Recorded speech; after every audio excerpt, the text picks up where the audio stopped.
kami dengan firman-Mu. Sampaikan isi hati-Mu Bapa. Kami siap mendengarkannya. Dalam nama Tuhan Yesus kami berdoa. Haleluya. Amin. Puji Tuhan. Salam Bapak Ibu. Silakan duduk. Selamat pagi. Selamat hari Minggu. Tuhan Yesus memberkati kita semua. Mari kita membuka kembali kitab kita dari Roma pasalnya yang kelima, ayatnya yang ke-17. Roma pasal 5 ayat yang ke-17.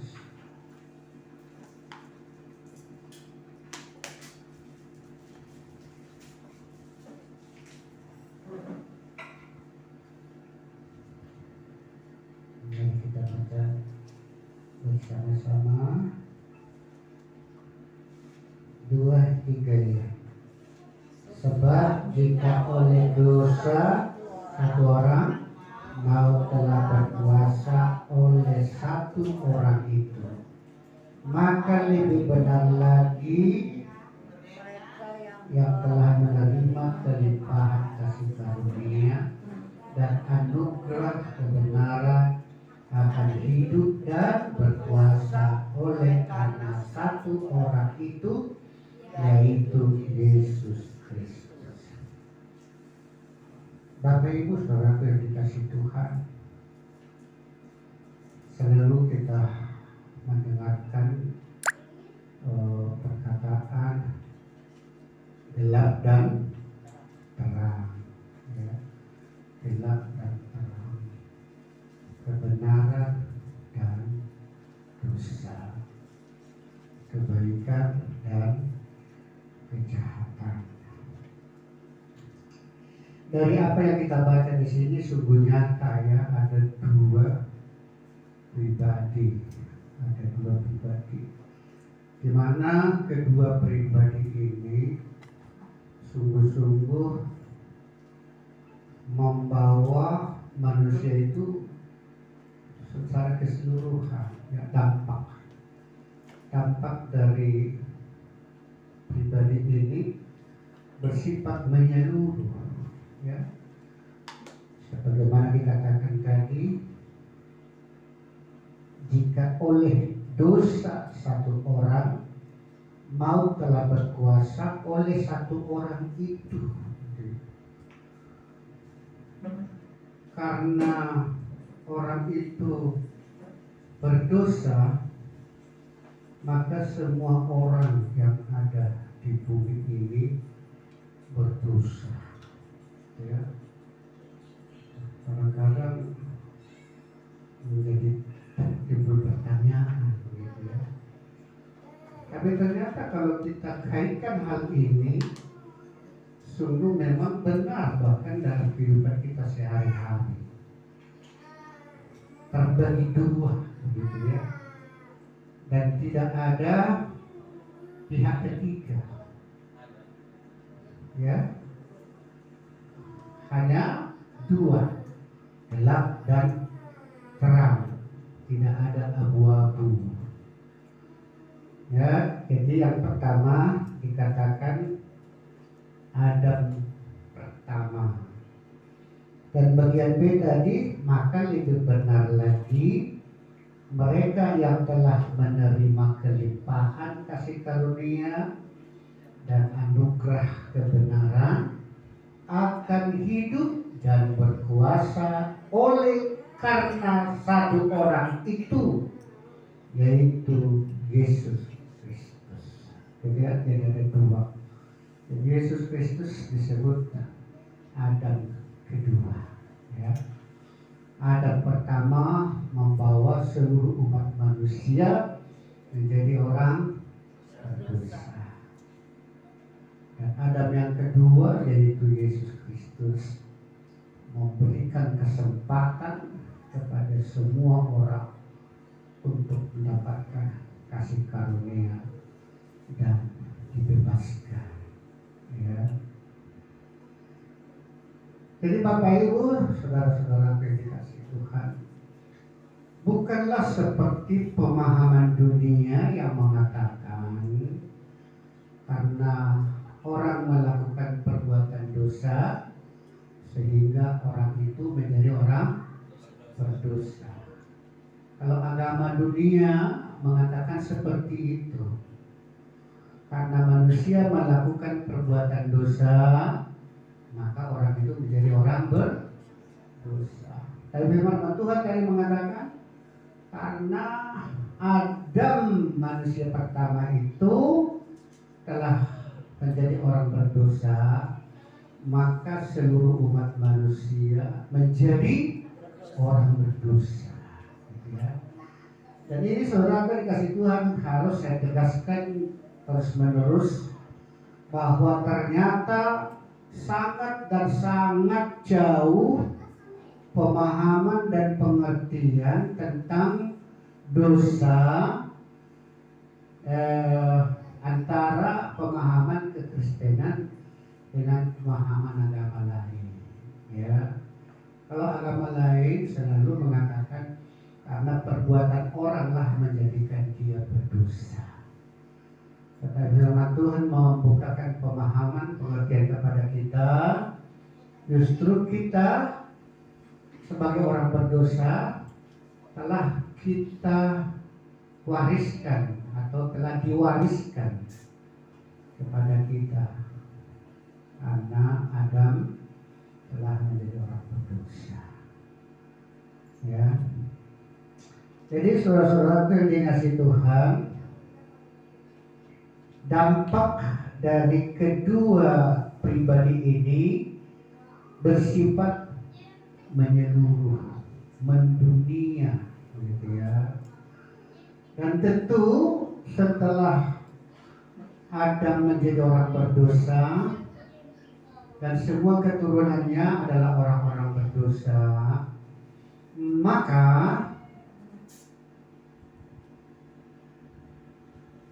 akibat atau dampak dari orang yang telah berdosa itu barulah kemudian bermunculan perbuatan dosa, ya. Dan perbuatan dosa itu saya percaya bahwa kita semua tahu perbuatan dosa, yaitu perilaku-perilaku yang tidak menyenangkan hati Tuhan, baik yang bersifat horizontal dan baik yang bersifat vertikal. Yang bersifat vertikal antara lain adalah mempersekutukan Tuhan, itu ya, bersifat vertikal, yaitu kepercayaan kepada hal-hal yang berbau mistik, gitu ya, penyembahan berhala, itu tentu adalah yang vertikal, bukan yang bersifat horizontal. Kalau yang bersifat horizontal adalah membenci sesama, membunuh, mencuri, menipu, gitu ya.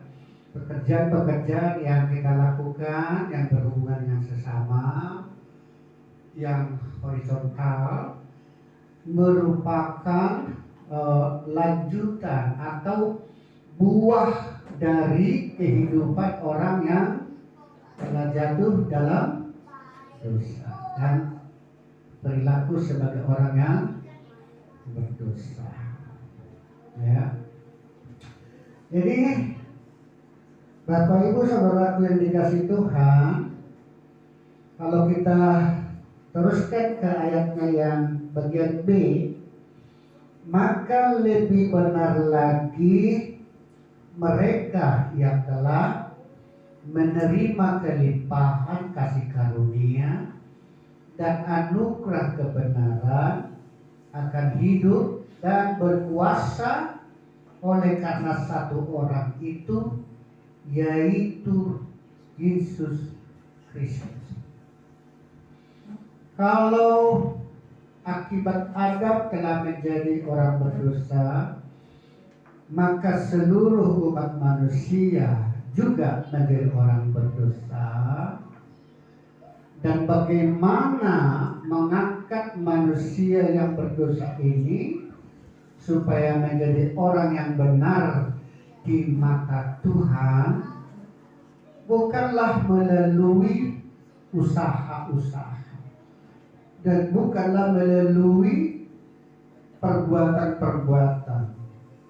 Sama seperti kita menjadi orang berdosa bukanlah dikarenakan kita melakukan perbuatan dosa. Dan demikian juga tentunya orang menjadi orang benar bukan karena melakukan perbuatan-perbuatan yang benar, melainkan karena kasih karunia yang telah dianugerahkan, yaitu melalui satu orang itu, yaitu Yesus Kristus. Tanpa ini maka status manusia yang telah menjadi orang berdosa tidak akan bisa menjadi orang yang benar. Jadi percuma orang melakukan aksi-aksinya. Percuma orang mau membuat segala usaha untuk menjadikan dia menjadi orang benar. Dan kalau diilustrasikan barangkali, tidak akan mungkin monyet dengan segala usahanya barangkali mungkin dibawa ke salon, berpangkas di sana, terus dipakai pakaian, pergi ke butik, ya. Kalau pengantin itu namanya apa? Bridal apa? Ya, dirias di sana, dilatih cara makan, mandi, sejak ini barangkali semua aktivitas manusia dilakukan pelatihan kepadanya. Tapi bagaimana sekalipun monyet itu tidak akan pernah bisa menjadi manusia. Kira-kira seperti itulah analoginya akan segala usaha yang dilakukan orang untuk menjadikan dia menjadi orang benar. Hal yang mustahil, tidak mungkin. Jadi terlalu sayang kalau masih banyak orang yang berpikiran dengan cara mereka melakukan segala banyak aktivitas dengan maksud supaya menjadikan mereka menjadi orang benar di mata Tuhan. Itu menjadi hal yang sia-sia. Dan kita bisa mengatakan sungguh malangnya, sungguh kasihan, ya. Ya saudara-saudara yang mendengarkan firman Tuhan ini, biarlah pemahaman ini terus-menerus melekat di hati kita.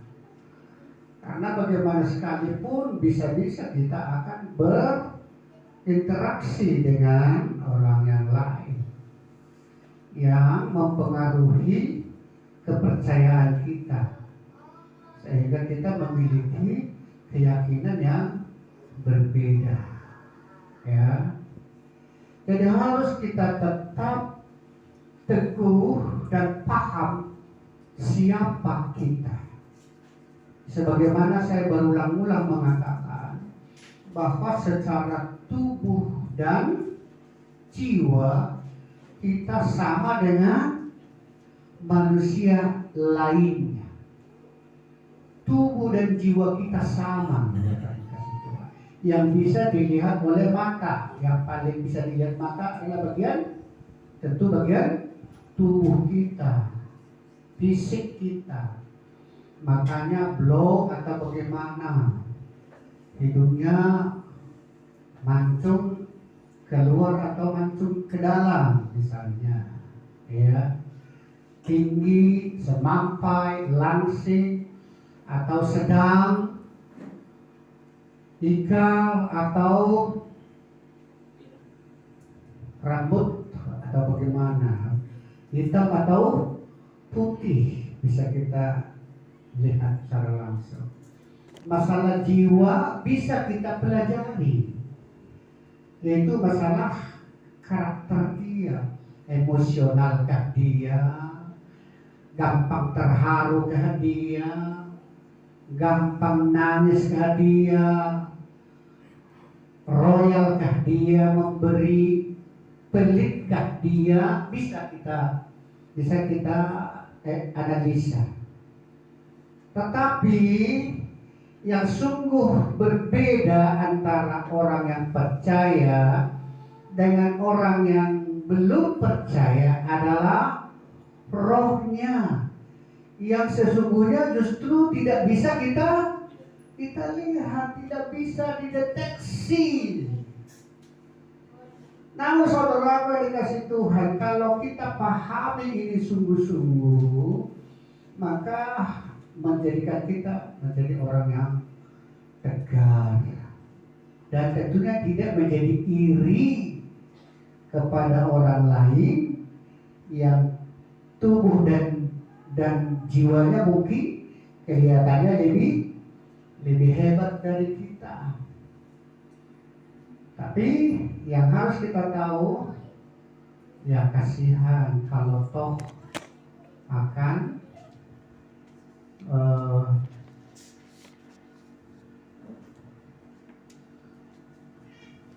kebinasaan,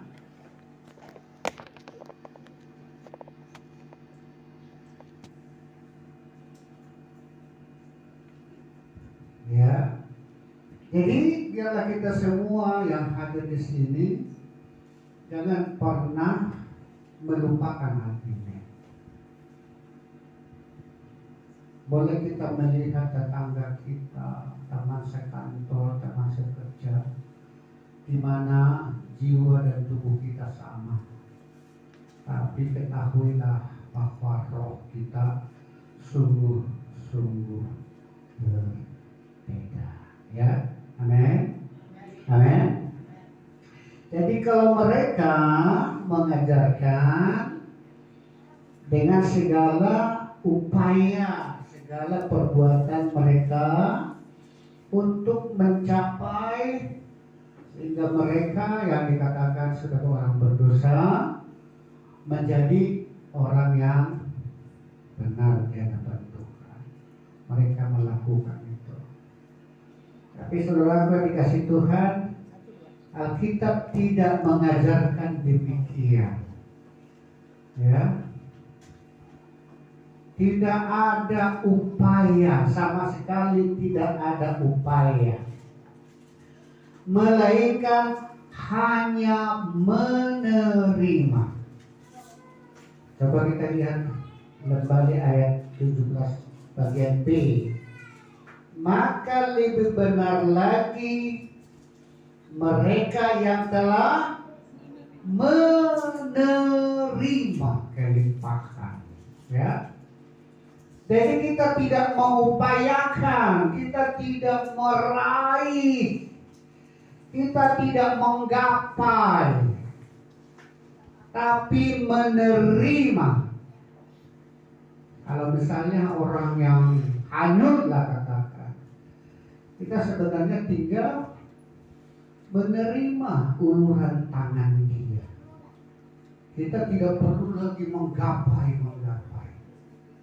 Karena orang yang menerima itu sudah mengulurkan tangannya. Sekarang kita tinggal menerimanya, menerima tangan itu, menerima uluran tangan itu. Tidak lagi berusaha menggapai. Menggapai dengan cara apa? Lakukan perbuatan ini, kerjakan ini, supaya aku kesohor, supaya aku hebat, saya akan adakan aksi-aksi seperti ini. Bukan. Tapi kita menerima kelimpahan kasih karunia, ya.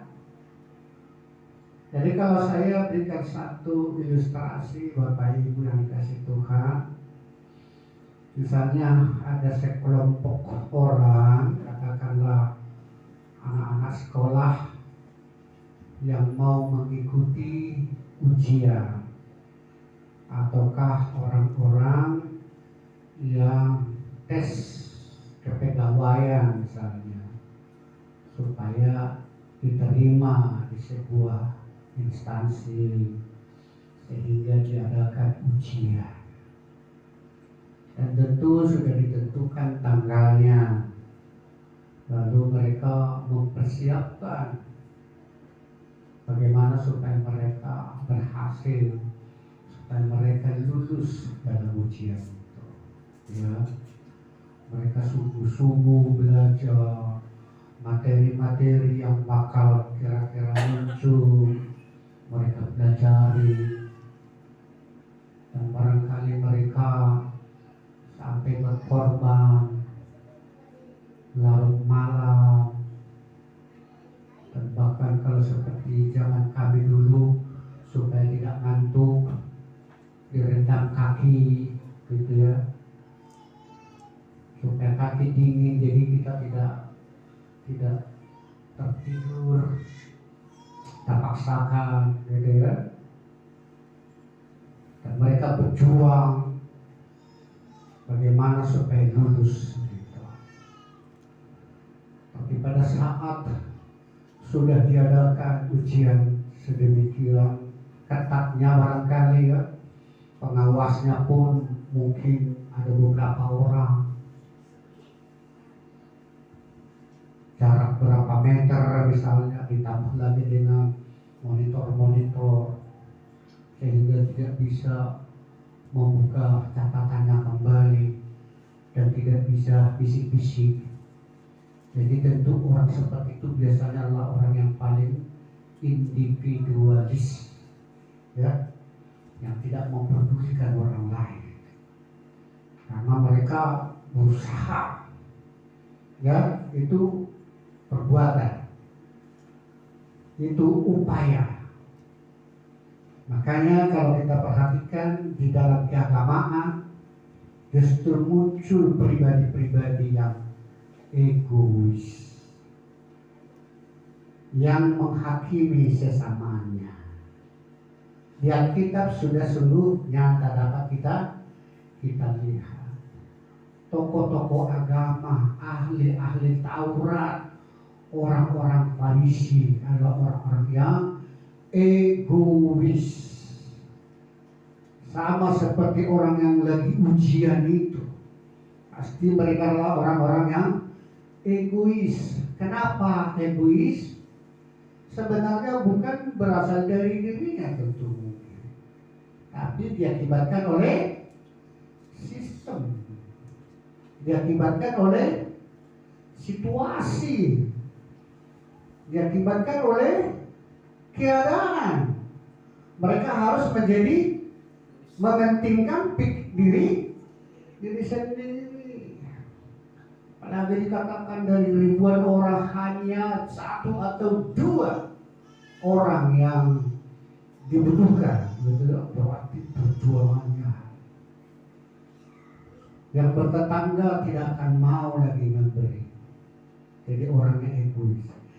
Jadi agama yang mengajarkan bahwa kita mencapai kebenaran itu, kelayakan kita di hadapan Tuhan, berdasarkan segala upaya-upaya kita, maka tanpa disadari mereka menjadi pribadi yang egois, ya.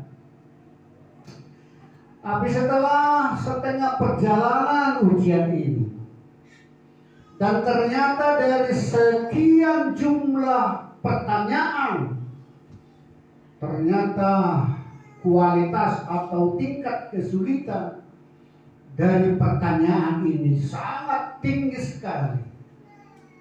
Dari sekian jumlah pertanyaan, satu pun tidak dapat dikerjakan oleh semua peserta.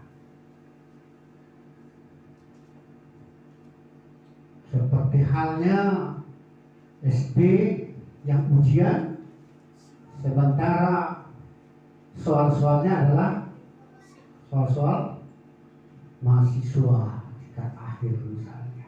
Nggak pernah dengar gitu ya.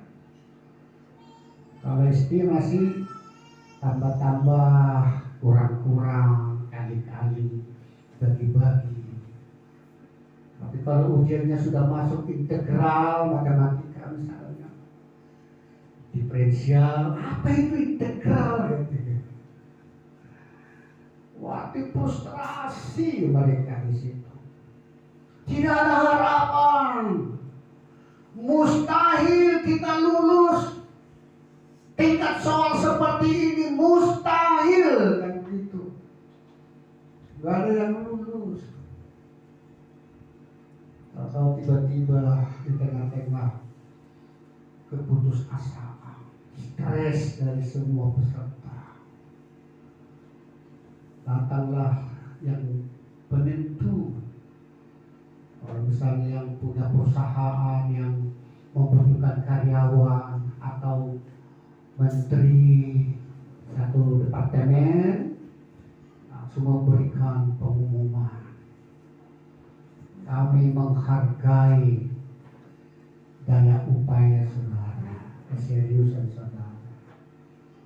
Tapi hari ini saya mengumumkan bahwa kalian semua peserta dinyatakan lulus.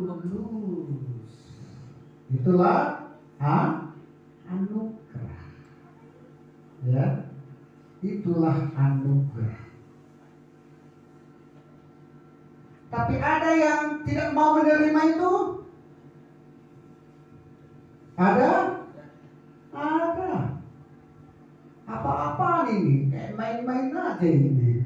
Gak mau saya pemberian. Gitu kan.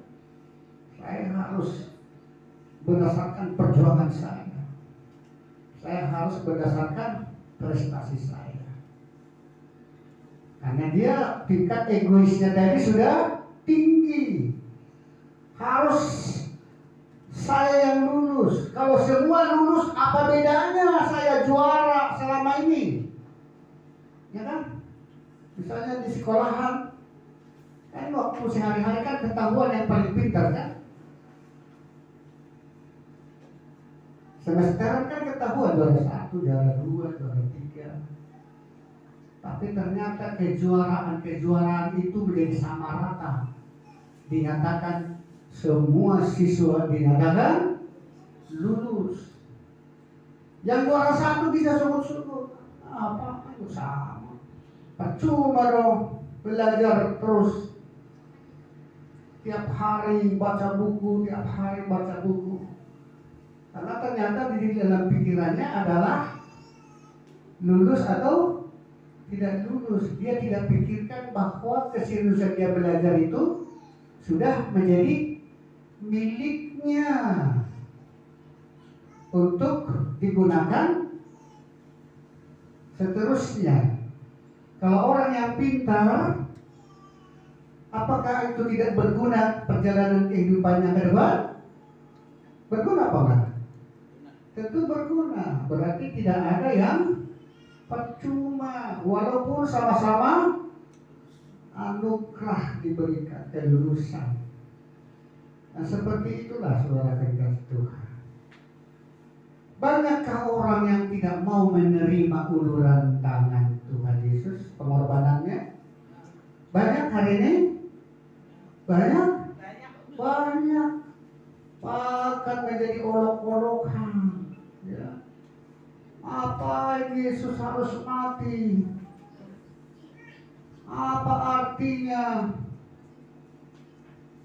Kita yang melakukan dosa tapi yang dia yang membayarnya katanya. Enak dong. Padahal dia bilang enak ya. Enak dong. Kalau tahu dia tidak mau akan yang enak. Kalau tahu dia bilang enak, seharusnya dia mau dong. Orang Kristen sudah diselamatkan, sudah dipastikan masuk ke surga. Enak dong katanya. Tahu dia tidak tidak mau menjadi orang Kristen. Padahal dibilang enak, ya, aneh kadang-kadang, gitu ya, aneh.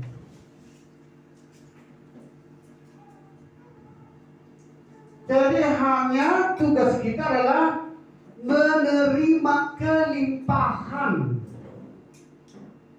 Hanya persoalannya Bapak Ibu Saudara kasih Tuhan, jangan kita anggap enteng sikap menerima itu. Ternyata tidak semua orang dengan hati terbuka dan tulus menerimanya. Bahkan justru menolaknya. Sampai hari ini banyak orang yang menolak kabar baik ini disampaikan kepada orang hari ini. Mereka terus menolak. Mereka terus menolak. Kenapa? Karena mereka lebih puas dengan upaya-upaya yang dilakukannya. Kalau saya lanjutkan ilustrasi tadi, pada saat si penentu ini sudah datang ke ruangan ujian, saudara-saudara, silakan saudara untuk mengakhiri ujian ini.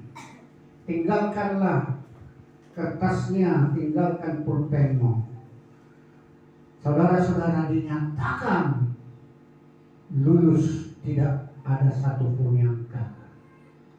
Ada orang di antara mereka yang skeptis juga, dianggapnya hal itu pembohongan, nggak mungkin lah. Ya, jadi orang tidak percaya itu bisa saja menganggap orang yang mengumumkan itu pura-pura doang. Sama, keselamatan ini masa kita hanya percaya? Mana mungkin? Tanpa kita berjuang nggak bisa-bisa. Orang yang berjuang begitu saja pun masih gagal, begitu kan? Orang yang sudah mempersiapkan diri berbulan-bulan, ternyata dia kesulitan. Padahal sebenarnya justru memang hal itu tidak akan mungkin diupayakan oleh manusia. Tidak ada mungkin. Kebenaran Tuhan itu tidak bisa digapai oleh kebenaran manusia. Itu makanya hanya karena kemurahan, karena kasih karunia Tuhan.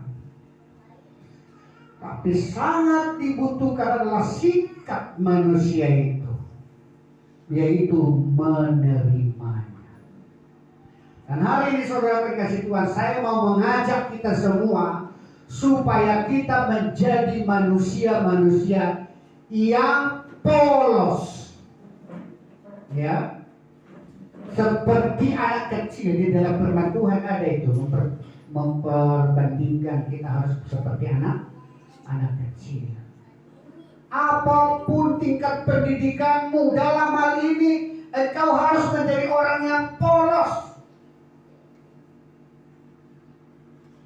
Kalau itu karena diberikan secara berlimpah, maka sikap kita adalah menerimanya. Hilangkan usaha daya upayamu itu, hilangkan. Yang menjadi syarat engkau lulus, hilangkan. Tapi apakah engkau hilangkan kerajinanmu belajar itu? Tidak. Karena itu dapat berguna di dalam karir-karir selanjutnya. Setelah kita diterima menjadi pegawai, setelah kita diterima dari karyawan, kepintaran kita mengoperasikan komputer, ada nggak gunanya? Ada nggak gunanya? Iya. Waktu penerimaannya sama saja. Tapi selanjutnya orang yang pintar operasi komputer segala macam, maka karirnya akan lebih cepat. bajunya. Ini sama seperti itu. Kalau kita sudah diselamatkan bukan karena usaha, bukan karena amal perbuatan segala macam, berarti amal perbuatan kebaikan kita itu tidak perlu. Itulah yang ditanggapi oleh orang. Padahal amal perbuatan baik kita itu adalah merupakan ciri-ciri kita sebagai orang yang telah menerima keselamatan, ya, menjadi alami, menjadi natural. Orang yang sudah natural perilakunya, dia tidak capek. Orang yang gampang senyum dengan orang yang jarang senyum pasti berbeda otot-ototnya ini pada saat mereka memperagakan senyum. Penerima tamu misalnya atau kondangan itu, kondangan penerima tamu di kondangan itu kan sedang berusahakan senyum kan, menyambut kami. Kalau orang yang sudah terbiasa senyum, ini agak tegang ini. Tapi kalau orang yang jarang senyum tapi harus dipaksa karena dia penerima tamu, sehingga dia senyum terus kepada setiap orang yang datang,